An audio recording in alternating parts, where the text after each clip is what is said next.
Hey my loves, it's Auntie Trice here with another video for you. If you have not done so, please head on over to all of my other social media platforms and follow me on there. They're going to be listed in the description box up underneath this here video. Hit the like button on your way in here, my babies, and let people know that you're over here at Auntie's house watching her videos. It's going to push me through the algorithm. I greatly appreciate you. And don't be afraid to subscribe to Auntie's channel today because it costs $0 to do so. So why haven't you done it yet, my babies? I'm waiting on you. I got my handy dandy phone and it's time for us to get into the tea for today. Okay, y'all, let's talk about these three men that have been charged in an alleged Iranian plot to assassinate Donald Trump during the campaign trail for his second term in office. Woo!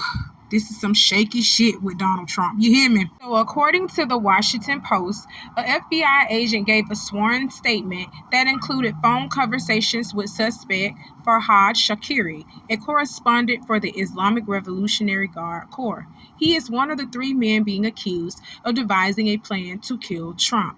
Shakiri claims he and his co-defendants planned to kill Trump around mid-September during his campaign trail. They were given a deadline to devise a plan by October 7 on the anniversary of Hamas. Plans to assassinate Trump were later paused after Shakiri's revolutionary contact felt their plan was not strategic enough. Shakiri claims his contact believed Trump would lose the election and decided it would be better to go after him then. In a statement, Attorney General Merrick Garland said Shakiri was tasked by the regime to direct a network of criminal associates to further Iran's assassination plots against his targets, including President-elect Donald J. Trump. Shakiri's accomplices, Carlisle Rivera and Jonathan Lodholt, I don't give a damn what your name is, both New York City residents. It had to be from New York. It had to be from New York. They have been arrested and held without bond while Shakiri is believed to be on the run in Iran. Ooh, they coming for you, Shakiri. They coming for you, and like Osama bin Laden, they gonna find you, okay? They gonna find you, and they gonna get you, Shakiri, dead or alive. That's what they gonna do. That's what they gonna do. And I feel no types of ways. Why do y'all feel like it is okay to employ them people to do anything with us anyway? Y'all, we got our Iran troops. We be in close correspondence with these countries like this, and we too trusting. I'm trying to tell y'all, and it be these people from these different countries that be trying to do us in every single time. Y'all better wake up. Oh my God. So 3 people gone, well 2 people are gone, and they come from New York, that big old melting pot up in New York, that big old mess, that cesspool of people up there, because it's just so many races of people up there in New York, Jamaicans, Puerto Ricans, they flooding all up there in New York, okay? It's like a portal of people and an influx of people coming literally through New York, immigrants coming through New York, and it needs to be stopped, period. That's just too much. Way too much. Well, they got 2 of you and they looking for Shakiri. They got 2 of the suspects and they looking for Shakiri. They are not playing about Donald Trump, y'all. Anybody who sit around here thinking that they can just come up and walk up and just do this man in easily, like how that healthcare administrator got done in real easily. Oh, well, he wasn't the administrator. He was actually the CEO, the president or something. He got done in. So it's not going to be that easy. It's not going to be that easy for Donald Trump. So anybody who thought they was going to be able to do something to this man, it's too late. You should have did it before he got elected to be president again. Should have did it way before then. Okay, I'm not encouraging that, but I'm just telling you, if you want to do something to him, you should have did it way before his ass got elected to be president again, because he's in close-knit, tight, locked security. Donald Trump can't even fart without them people really knowing what's going on with him now. You know what I'm saying? So, Shakira, they after you, fat. Go ahead and turn yourself in, cause they gonna get you dead or alive. Let's move on. Okay, y'all. Let's talk about this property manager talking about the aftermath of a birthday party that Diddy threw for Meek Mill, saying he found blood-stained sheets, lubricants, cocaine, razors, underwear, and more. Okay, let's talk about it, because this is some nasty, freaky shit, and I don't think he lying. I really don't. I believe him 100%. Let's go. So, a property manager by the name of Jason Haidt told Daily Mail that the aftermath was disgusting. He says that Meek Mill's 27th birthday party ended with bloody sheets, underwear, left behind drugs, and alcohol. There were broken bottles of alcohol, used condoms, and blood on the beddings, powder, razor blades by the hundreds, lubricant on the dressers and marble floors. I found panties, bras, and even 2 iPhones in the bushes behind the bowling alley, Jason said. Ooh, they had a wild night. They was partying. He said the party took place on May 3rd, 2014, and featured masked dancers and naked women covered in sushi. What? Nah, that almost made me throw up, because that stink. Sushi is like raw fish. Why would I put raw fish on me? Oh, hygiene. Oh my God. Anyway, so renting the property costed about $25,000 for 24 hours. Hell no. Well, when you got Diddy money, when you had Diddy money, because that's a had for Diddy, because Diddy ain't even got Diddy money no more. But when you had Diddy money, you can do things like that. $25,000 for 24 hours, that's okay. It ain't nothing to a billionaire. Several celebrities like French Montana and Lil Durk were in attendance. French Montana, you got caught up again. This is the second time they done mentioned you being at these parties, at P. Diddy's parties. You been mentioned a little too much, French. Okay, now. According to Haidt, the party was running rampant with drugs. He remembers being contacted by Diddy's personal assistant in April 2014 ahead of the event. He says they inquired about the rental, but also had several requests, which included new double-sided door locks. Okay, they requested that all interior bedroom door locks were to be ordered new and left unopened for their arrival for security purposes, as they would need to supervise the installation. And both keys were to be given to Mr. Combs directly and nobody else.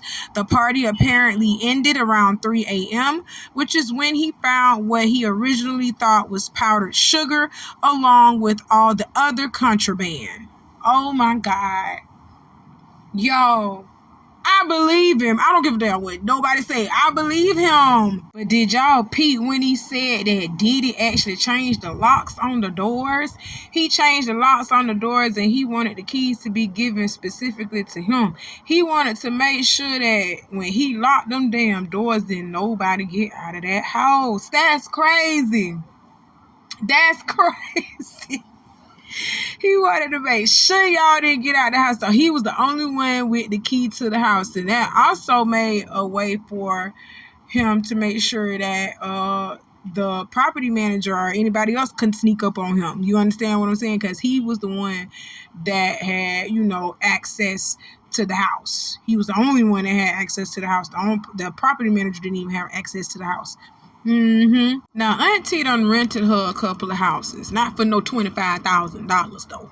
Not for no $25,000 for one day. You got to be out your mind. I'm just not doing that. But Auntie has rented her share of houses through Airbnb. And not one time was I able to change the locks on the doors and be the only one permitted with the key while I was staying there renting the home. That never happened for me. I wondered why that happened for him. Why was he allowed to do something like that? You renting somebody else shit, and then you gonna change the locks on they shit, and then don't even give them a key to the shit until after you out of the shit? It don't work like that. You know damn well you weren't supposed to do that. That's crazy. But we already knew that Diddy was doing this with Meek Mill. We already knew it. This is nothing new. to the point when Meek Mill saw that we was talking about him again. Your name has been brought up too many times, too many pictures, too much video, too much footage, too much footages of you have been entered into the chat for you to sit over here and say, no Diddy. You know what I'm saying? And you crazy. But he saw we was talking about him again, and he came out windmilling for his life, y'all.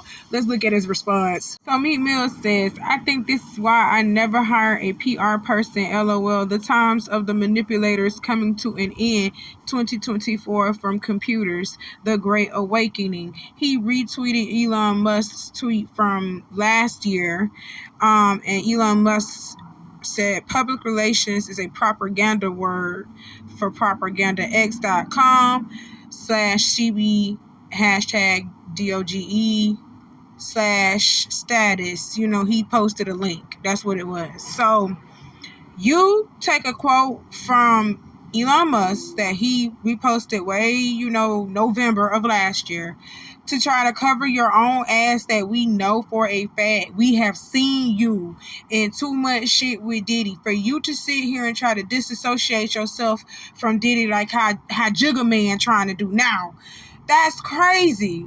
You have been at this man's parties. You've been in his pool damn near literally naked. We got videos of this. Did you think we forget? The internet never forgets, baby. Everything resurfaces and it recycles coming back to you. Okay? Talking about the Great Awakening. You better wake the fuck up and lawyer up real fast, dummy. He then tweets, I'm the PR. I don't need no hype up. LOL. No, because literally you be hyping all of this stuff up. People be saying stuff about you and you can literally just be quiet, Meek. Just be quiet and try to handle that behind the scenes, but you can't. You give light to this stuff. So that's why everybody's going to forever be picking on you, because they know that they can. They know that they can because you're going to respond. Just don't respond, Meek, and sue their asses. Handle the stuff legally. You understand what I'm saying? That's all. I've been telling you that from the beginning, day one. But you don't listen. Let's keep going. So after coming out saying he is the hype and he don't need no PR type thing, Meek Mill changed his mind. He had a change of heart.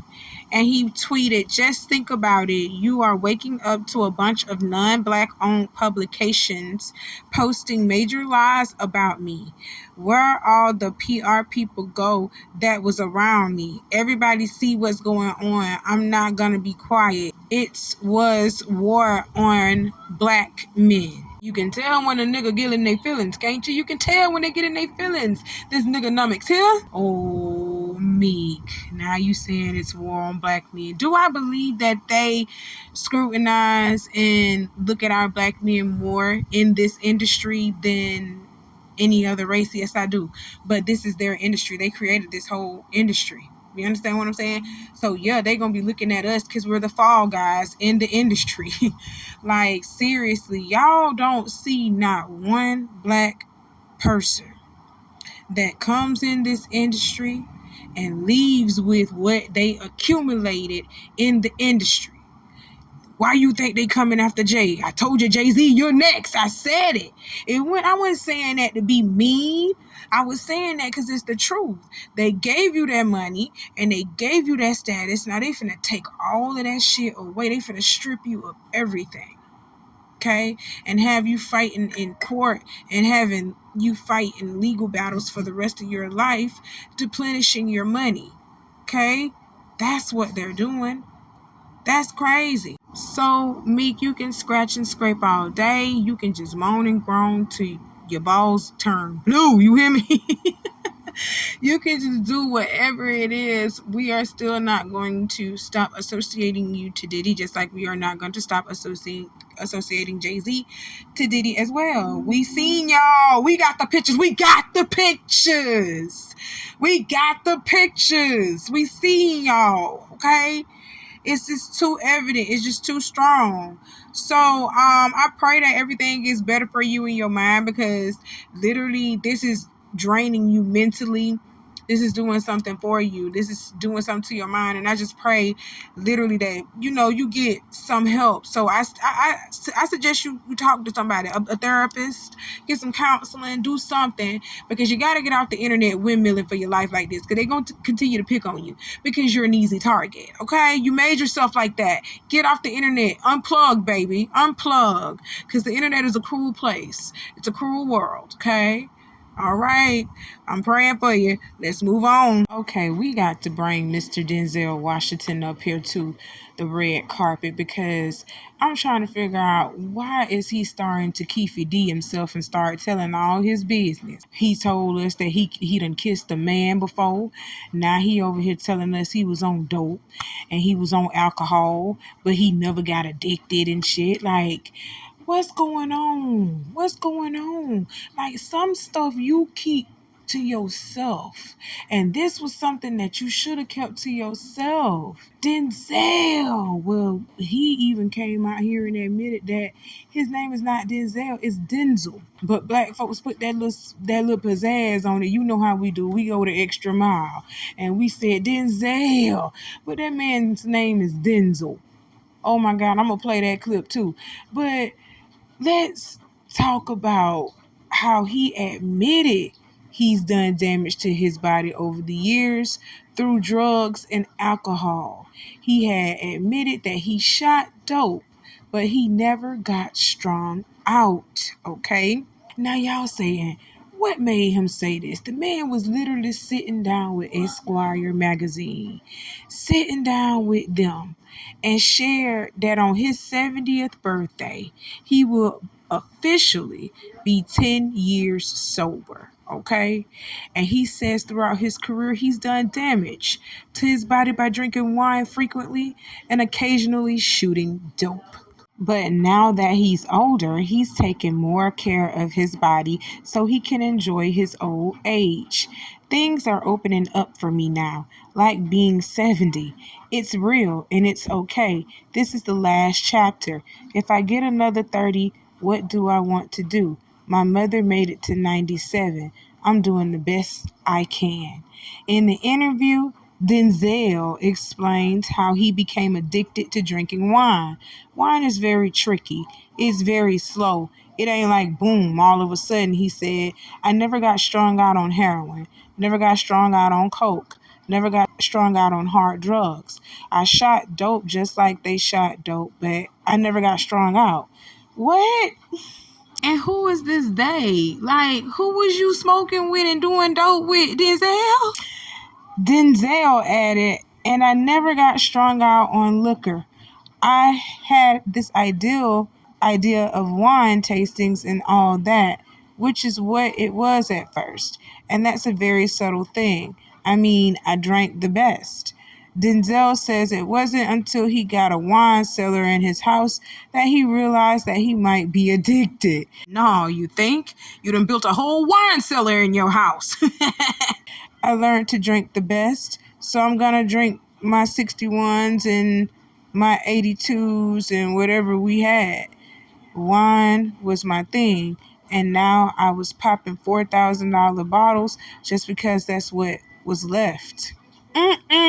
Your wife had to be a strong woman, because it couldn't have been me. I don't give a damn how much money we had to be making. You are popping $4,000 bottles because you got an addiction? Oh, baby, you better check into rehab real quick, fast, in a hurry. Talking about you never got addicted or strung out on dope and stuff like that, but you was addicted to wine. Oh, I know what your wife was going through during them days. Lord Jesus, let's keep going. Despite his taste for expensive wine, Denzel made it clear that he never indulged while he was preparing for a role, saying, I never drank while I was working or preparing. I would clean up, go back to work. I could do both. However, many months of shooting, bang, it's time to go. Then boom, 3 months of wine, then time to go back to work. He said, and I'm just gonna say this, he just described being a functioning addict. And most of us in America, that's what we doing. Stop playing. Most of us in America, that's what we doing. We can't sit over here and judge that man. I can't judge that man for him drinking his wine and stuff, because y'all to see me on live actually drinking wine. That's what I do, baby. I be at home drinking in the comforts of my own home, watching the world go to hell. That's what I be doing. Be sitting in the comforts of my own home, turn that TV on and watching the world go to hell. I do not be downing people for drinking a little alcohol. Now that dope, I don't be doing that dope. Now the only dope that y'all have really ever seen me do, and I don't even know why they classify this as dope, because this is a plant that you just burn. You just light it up just a little bit, and it makes your troubles go away for that moment. But you suddenly come back to reality after your high gone. You know when that high gone, because you start coming back to reality like, this some fucked up shit out here. Because that's what I do. You know what I'm saying? So I know. So I can't judge Denzel on the drinking, but that dope shooting up that heroin, boy, I ain't never did that, boy. You hear me? I ain't never did that, boy. And I don't want that boy around me. I don't want that boy around me. I applaud your wife. When you came out here and said what you said, you thought you was doing something because you was trying to clear your conscience. You done got old. Notice when these men get old and they things start working the way that it's supposed to be working, the way that it was working when they was younger and all of that. So notice when they getting old and they got to settle for real, they start telling what they did in their younger years, or they start, trying to clear their conscience. That's what they doing. And that's what I feel like Denzel doing. Because he done came out and talking about he kissed a man. But they edited that out of the movie. Oh, let's get the story up here. We're going to talk about it. Shouts out to Spiritual World via Instagram for the post. Denzel Washington says Gladiator 2 cut his gay kiss from the movie. He said, I actually kissed a man in the film, but they took it out. They cut it. I think they got chicken. I kissed a guy full on the lips, and I guess they weren't ready for that yet. I killed him about 5 minutes later. It's Gladiator. It's the kiss of death. You damn right when nobody ready for that yet. And Miss Pauletta, you are a strong woman. I applaud your wife. You men out here with these women that's been standing beside you for 30, 40 years, knowing your dirt, knowing your shit, been dealing with your shit, you ought to be glad that these women were strong enough to endure your shit. You hear me? You ought to be glad that Pauletta decided to stay with your black ass. You hear me? Oh, y'all better be glad about these women that done had your back the whole entire time, boy. But I see that in Denzel. He appreciate Pauletta, though. I see that in him. He appreciate his wife. And you can tell she's appreciated because the way she smiles and she gloats with Denzel. She's very happy to have Denzel. But Denzel is very happy to have Pauletta as well. Because you ain't gonna never find another Pauletta. That's why he ain't left Pauletta. Peep that now. Peep that now. I don't give a damn what nobody say. Peep that now. But Miss Pauletta, you a strong woman. You are very strong, and I wish y'all nothing all but the best. That's all I wish y'all.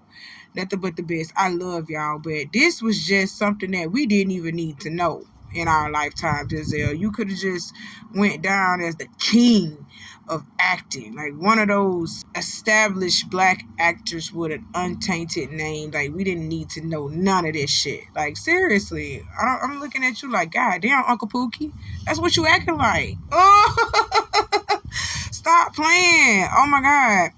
But that's all that Auntie got to talk to y'all about for today. I love y'all. Happy New Year, my loves. Happy New Year. I'll be seeing you soon, okay? Bonnet and all. Y'all already know. Grab your Hennessy, grab your wine, grab your blunts, grab your tings. You know I'm going to be sitting down talking to y'all on New Year's.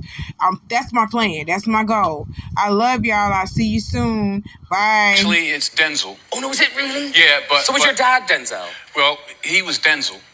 And... yeah. And I'm Denzel Jr.